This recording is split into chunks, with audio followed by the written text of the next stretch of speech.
Selamat malam Ibu Guru dan teman-teman yang terkasih. Di sini saya akan memberikan khotbah singkat dari Injil Matius 5 ayat 7 yang berbunyi, "Berbahagialah orang yang murah hatinya, karena mereka akan beroleh kemurahan." Pertama-tama, kita jangan salah memahami nats ini. Kalimat ini bisa ditafsirkan bahwa orang yang berbahagia itu adalah jika hatinya terjual murah. Kita bukan berbicara bisnis menjual hati di sini, tapi orang yang murah hati adalah orang yang bisa melihat atau merasakan penderitaan orang lain. Ada 3 unsur dalam murah hati. Yang pertama, kemampuan untuk melihat penderitaan orang lain dari sudut pandang orang itu, sehingga kita bisa ikut merasakan penderitaannya. Contohnya, saat kita memiliki seorang teman, dia tidak memiliki jajan, tapi kita memiliki jajan.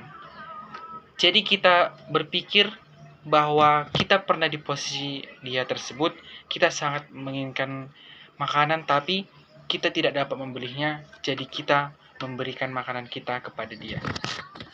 Yang kedua, adanya rasa kasihan dan simpati pada orang yang menderita itu. Simpati artinya adalah merasa bersama-sama dengan orang yang menderita. Yang ketiga, adanya tindakan menolong. Rasa kasihan yang tidak diikuti tindakan menolong sama sekali tidak berguna. 1 Yohanes 3 ayat 18. Kita dapat melihat contoh kemurahan dari yang pertama dari Allah itu sendiri, yang kedua dari orang Samaria, yang ketiga dari domba-domba. Saya memiliki ilustrasi singkat mengenai kemurahan hati ini. Jadi, pada suatu ketika adalah seorang pengajar, seorang pastor yang harus membeli sebuah kebutuhannya untuk mengajar. Jadi dia berencananya untuk membeli ke Indomaret. Berangkatlah dia dari tempat tinggalnya ke Indomaret untuk membeli keperluannya itu. Tapi pada saat di tengah perjalanan, dia melihat seorang yang bajunya compang-camping, tasnya pun sudah bolong. Terus dia berangkat menaiki sepeda. Dia masih berjalan kira-kira 50 meter.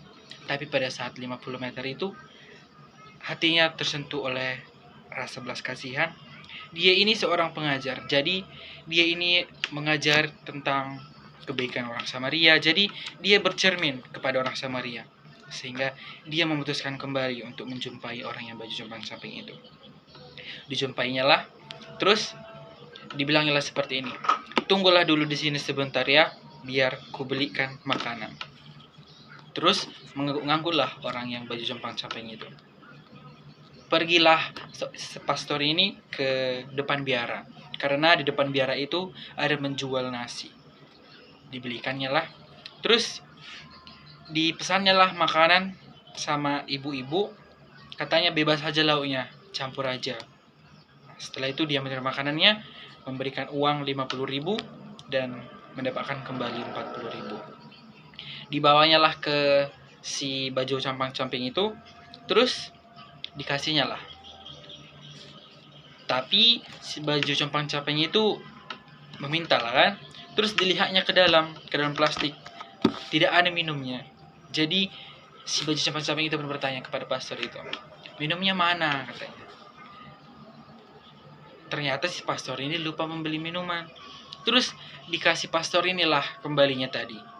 Katanya, "Nah, belikanlah minumanmu." Setelah itu si pastor itu pun pergi.